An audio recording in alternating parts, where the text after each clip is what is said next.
खबर है कांग्रेस पार्टी में मची उस खलबली को लेकर जो ज्योतिरादित्य सिंधिया के बयान के बाद पैदा हुई है। कुछ लोगों के बयान इतने ज्यादा मायने रखते हैं कि हड़कंप मच जाता है और ऐसा ही कुछ है ज्योतिरादित्य सिंधिया के साथ में। जब वो कांग्रेस पार्टी को लेकर कुछ बोलते हैं तो कांग्रेस पार्टी की मानो किसी ने पूंछ पर पैर रख दिया हो। मैं ऐसा क्यों कह रहा हूं, उसके पीछे की वजह समझने के लिए आपको पवन खेड़ा का वो बयान सुनना होगा, वो प्रेस कॉन्फ्रेंस सुननी होगी जिसमें उन्होंने शायरी के जरिए बिना नाम लिए ज्योतिरादित्य सिंधिया पर तगड़ा हमला बोला है। हमला बोलने वालों में सुप्रिया सुले जो कि कांग्रेस पार्टी की प्रवक्ता हैं वो भी शामिल हैं। उन्होंने अपने अंदाज में हमला बोला है। इन दोनों के हमले बोलने का अंदाज ऐसा है जैसे घर का कोई भेदी उनकी लंका को ढहाने में लगा हुआ है। हम कांग्रेस पार्टी को लंका नहीं कहते, लेकिन मुहावरा है तो बता दिया। लेकिन फिलहाल खबर बताते हैं कि क्या कुछ कहा है। सबसे पहले सुप्रिया सुले का बयान बताते हैं और फिर आपको पवन खेड़ा का वो बयान सुनवाते हैं जिसमें वो कह रहे हैं कि गम इस बात का नहीं है कि वो बेवफा निकला, अफसोस महज इतना है कि उसे क्या समझा था और वो क्या निकला। लेकिन पवन खेड़ा और सुप्रिया सुले किस बात से नाराज हैं वो आपको आखिर में बताएंगे कि आखिर ज्योतिरादित्य सिंधिया ने कांग्रेस पार्टी के राहुल गांधी को लेकर ऐसा भला क्या कह दिया कि इतनी नाराजगी दिखाई पड़ रही है। सुप्रिया सुले कहती हैं, अपना जमीर गिरवी रखने में और आंखों की शर्म बेचने में बहुत ज्यादा वक्त नहीं लगाया इस शख्स ने। जो ये राहुल गांधी को स्वार्थी कह रहा है वो खुद बीजेपी में अपने वजूद की लड़ाई लड़ रहे हैं। मुझे तरस आता है कि ये ट्रोलों की सूची में शामिल हो गए हैं। अगर कांग्रेस ने इन्हें बढ़ाया ना होता तो इनकी राजनीतिक महत्ता बीजेपी में वैसे ही नहीं होती। जो हमारे नहीं हुए वो तुम्हारे क्या होंगे। तो इस तरह का हमला सुप्रिया सुले ने बोला है। लेकिन पवन खेड़ा का जो बयान है वो बेहद दिलचस्प है। पॉलिटिकल सिनेरियो में आमतौर पे इस तरह की बयानबाजी कम ही देखने को मिलती है। पवन खेड़ा को आप पहले खुद ही सुनिए, फिर बताएंगे आखिर ज्योतिरादित्य सिंधिया ने ऐसा क्या कहा था। गम इस बात का नहीं है कि वो बेवफा निकला, गम इस बात का नहीं है कि वो बेवफा निकला, अफसोस महज इतना है कि उसे क्या समझा था और क्या निकला। और जो वफा लुटियंस दिल्ली के एक बंगले की मोहताज हो जाए वो वफा किस काम की, वो कल जाती है आज जाए। जिस नजरिए के खिलाफ, जिस विचारधारा के खिलाफ 50 साल से जो आदमी लड़ रहा हो आज उसी नजरिए का ताबेदार बन जाए तो अफसोस तो सबको होता है। ना केवल हमें हो रहा है, अफसोस आज उनको भी हो रहा है जिनकी वो खिलाफत करते थे। जो हमारे नहीं हुए वो तुम्हारे क्या होंगे। आज जब वो बादशाह सलामत की शान में कसीदे पढ़ते हैं तो हंसी आती है। जिसको खुदा माना था हमारे कुछ कार्यकर्ताओं ने वो बुत मिट्टी का भी नहीं निकला।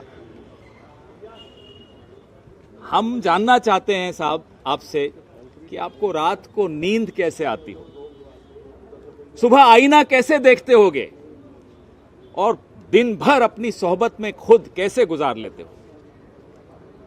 ख्याल तो आता होगा और वो ख्याल सताता भी होगा कि जिस पार्टी ने एक कार्यकर्ता को इतना बड़ा नेता बनाया, ऐसे ऐसे पद दिए कि वो एक कद्दावर नेता की श्रेणी में आ जाए, आज वो उसी पार्टी को कोस रहे हैं।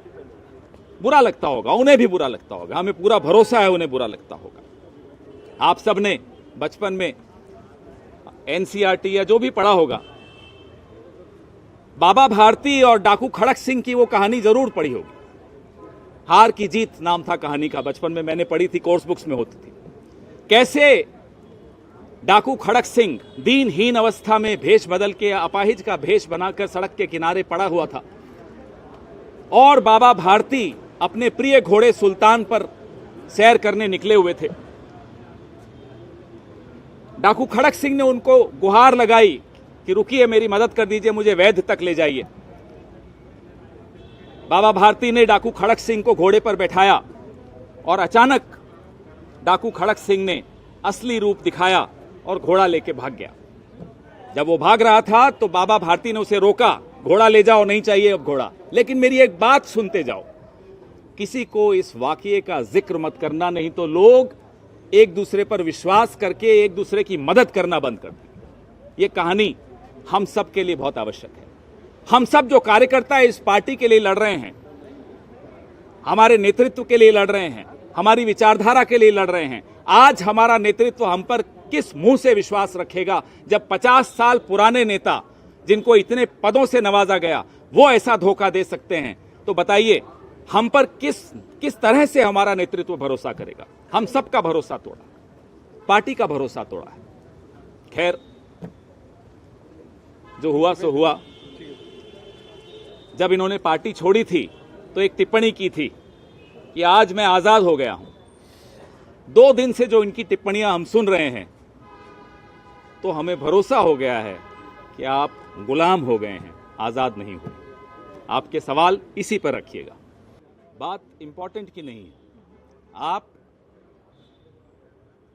जरा सी धूप तेज हो तो अपना घर छोड़ दें, अपने रिश्ते बदल दें, अपनी नजरें बदल दें। ठीक है, वो आपका जमीर है, आप जानिए। लेकिन जिस घर में आपने इतने दशक गुजारे हों, जिस घर ने आपको सब कुछ दिया हो, प्यार दिया हो, कद दिया हो, पद दिया हो, मोहब्बत दी हो, पहचान दी हो, उस घर और उस परिवार के खिलाफ जब कोई बोलता है तो उसका जवाब देना और माकूल जवाब देना जरूरी चाहिए और वो देना बनता है। वो आपने नाम लिया उनका, जो खुद अपने आप को महाराज कहलाने बहुत पसंद करते हैं और महाराज नहीं बोलो तो आपकी तरफ देखते भी नहीं हैं। और मैं तो ज्योमेट्री भी उन्हीं को देख के सीखा हूं। किस एंगल पे उनके सामने झुकना है वो बड़ा ध्यान से बारीकी से देखते हैं। मैं ज्योमेट्री में बड़ा कमजोर था, लेकिन सिंधिया साहब को देखा तो ज्योमेट्री समझ में आ गई कि कितनी डिग्री पे झुकना है उनके सामने तो वो प्रभावित होंगे, वो प्रसन्न होंगे, उनके चेहरे पे मुस्कान आएगी। वो आज टिप्पणी कर रहे हैं कि फर्स्ट सिटीजन कौन है। वो अपने आप को हमेशा फर्स्ट सिटीजन मानते हैं। संविधान में महाराज नाम की कोई व्यवस्था है नहीं। इस प्रणाली की व्यवस्था सरदार पटेल और डॉक्टर बाबा साहब अम्बेडकर और पंडित जवाहरलाल नेहरू ने समाप्त कर दी थी, लेकिन आज भी वो महाराज हैं। महाराज पर क्या बोलें? तो ये था पवन खेड़ा का बयान। पवन खेड़ा के बयान से आपको अंदाजा लग गया होगा, हालांकि उन्होंने बिना नाम लिए यहां पर ज्योतिरादित्य सिंधिया पर हमला बोला है। लेकिन ज्योतिरादित्य सिंधिया ने क्या कुछ कहा है अब आपको बताते हैं। दरअसल सुबह सुबह ज्योतिरादित्य सिंधिया जो है वो कांग्रेस पार्टी के राहुल गांधी के खिलाफ एक प्रेस कॉन्फ्रेंस करने आए और प्रेस कॉन्फ्रेंस में राहुल गांधी को स्वार्थी कह दिया। उनके शब्दों में बताते हैं कि आखिर उन्होंने क्या कुछ कहा था। सिंधिया ने कहा था कि पिछले कुछ दिनों से राहुल गांधी और कांग्रेस पार्टी ने न्यायपालिका पर दबाव और धमकी से कार्य किया है। व्यक्तिगत कानूनी लड़ाई को लोकतंत्र की लड़ाई के रूप में फैलाया है, वो ठीक नहीं है। यह एक स्वार्थ की लड़ाई लड़ी जा रही है। तो ये बात सबसे ज्यादा चुभी, स्वार्थ की लड़ाई लड़ी जा रही है। ये पहली बार नहीं है कि कोई व्यक्ति या सांसद की सदस्यता को बर्खास्त किया गया हो या गई हो। पिछले 10 सालों में इस लिस्ट में कई लोग शामिल हैं। तो क्या कारण है कि इस बार इतना हंगामा किया जा रहा है? हमारे संसद या लोकतंत्र को चलने नहीं दिया जा रहा है। लोग काले कपड़े पहनकर आ रहे हैं। इसके आगे सिंधिया कहते हैं राहुल गांधी को एक विशेष सत्कार दिया जा रहा है। जो व्यक्ति जमानत के लिए जाता है, क्या वे नेताओं की पूरी फौज लेकर जाता है? देश में जो गतिविधियां राहुल गांधी की रही हैं उस पर मैं कुछ तथ्य रखता हूं। पिछले कुछ दिनों में राहुल गांधी और कांग्रेस पार्टी दबाव और धमकी के लहजे में अपनी लड़ाई लड़ रही है। इसके आगे सिंधिया फिर से हमलावर होते हुए कहते हैं कि कांग्रेस लोकतंत्र के साथ खिलवाड़ और सबसे निचले स्तर पर जाने में कोई कमी नहीं की है। ये स्वार्थ की लड़ाई है, लोकतंत्र की नहीं। ये अदालत पर दबाव है कि नहीं?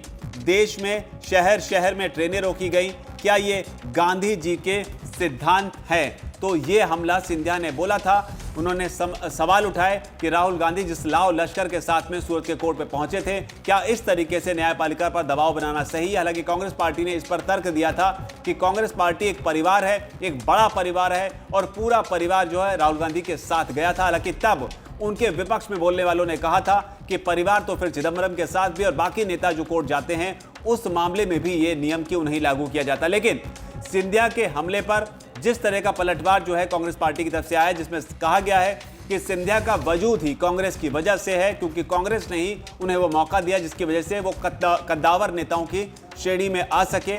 आप इससे कितना इत्तेफाक रखते हैं? आपकी जो भी राय हो नीचे जाकर कमेंट सेक्शन में जरूर लिखें। फिलहाल इस खबर में इतना ही। धन्यवाद। वीके न्यूज, राष्ट्र के नाम।